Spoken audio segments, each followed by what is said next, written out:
Enedis a décidé de s'engager dans une chaire et dans d'autres chaires parce que plusieurs activités n'étaient pas traitées dans le monde académique, et en particulier celle de la distribution d'électricité. 2 ans plus tard, j'observe que la chaire a constitué un bagage académique très significatif, remarquable d'ailleurs, qui est assez unique non seulement en France et aussi dans le monde.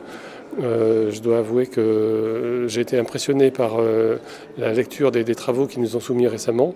C'est le fruit d'un travail commun entre géographes, sociologues, urbanistes, une production pluridisciplinaire et très riche et tout à fait innovante.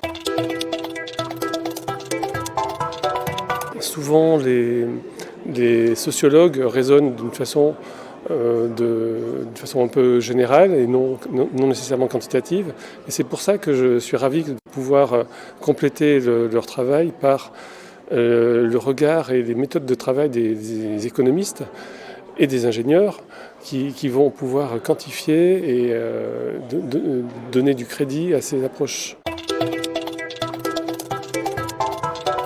Nous allons avoir un changement dans la définition des utilisateurs du réseau dans le futur.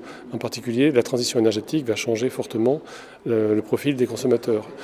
Donc on a cherché à avoir un éclairage académique et rationnel sur ce que serait le futur.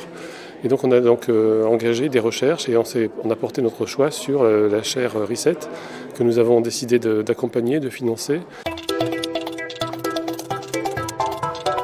Je crois que les étudiants apprécieront lorsqu'ils sauront que ça existe.